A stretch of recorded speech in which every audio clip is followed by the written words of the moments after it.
much faith do you guys have in our history books? There's a famous old saying, and it goes like this: the winners write the history books. What if I told you there used to exist a powerful, highly advanced empire known as Tartaria? Captain Cook came out and colonised Australia, and all the stuff we're given, this academic timeline, well, where do you factor in this mudflood? Where do you factor in the fact that these buildings were already here when Captain Cook arrived, and half of them got buried in 18 feet of mud, and then we just moved into the real estate? How come this isn't in the history books? Because that's what the physical evidence says. So, it's an interesting thing, but it's kind of a bitter pill for someone who's spent their lives, studying history.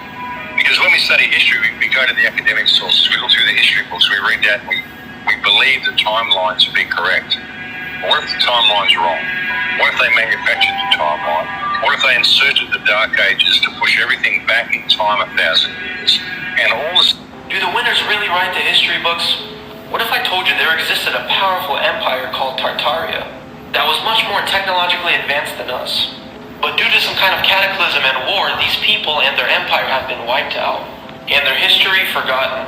If you start digging in, this has been happening. There's been buildings that have been constructed in places even such as Seattle, Washington, where people just dig out a lot, knock a building down, they start digging out the foundations to put in a new building, and as they're digging down, they find that the buildings next door have 1 or 2 floors below ground that they didn't know was there.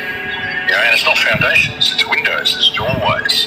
And we're finding this here in Australia, we're finding it in the United States, we're finding it in Europe, we're finding it in Russia, right across Europe from... Alright, check out part 2 for more. Here's more on the Tartarian Empire part 2.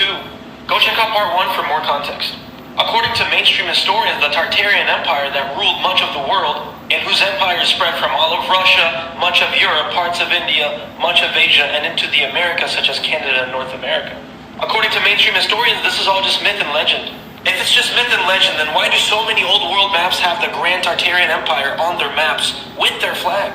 Below is the Tartarian Empire flag that is found in many old paintings and many old world maps. Since they ruled much of the world, you can find traces of their architecture throughout many nations. Here we can see the same Romanesque-style architecture in this photograph that's dated from the late 1800s or early 1900s. We can see the same structures in Brazil, Chicago, Germany, and the Vatican, with beautiful, grand architecture.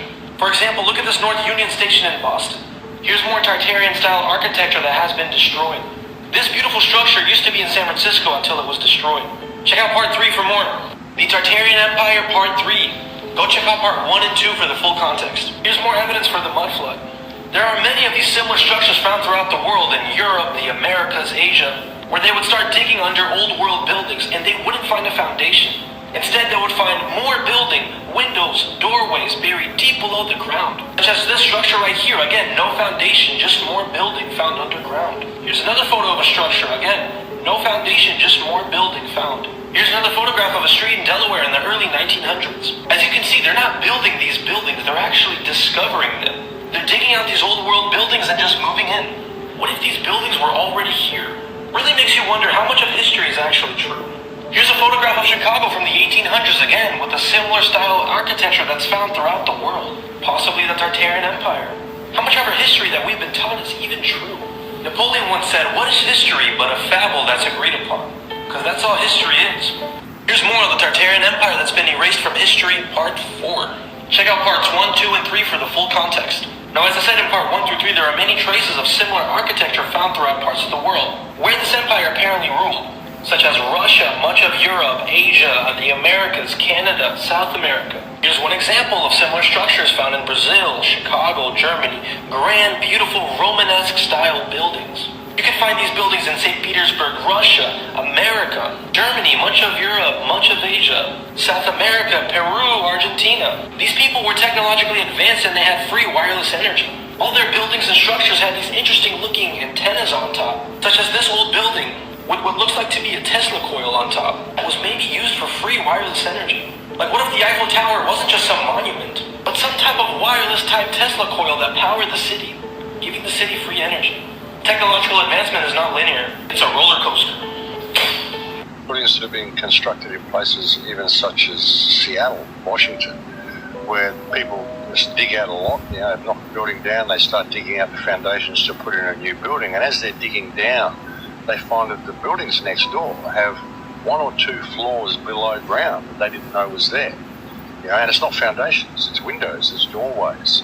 And we're finding this here in Australia, we're finding it in the United States, we're finding it in Europe, we're finding it in Russia, right across Europe, from Russia right down to Italy.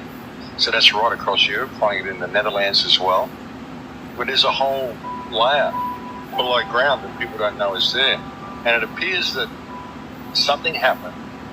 We're calling it a mud flood, for want of a better word, but something happened which buried a lot of the civilization that we have now in it, finding or 12 to 18 feet of soil. And then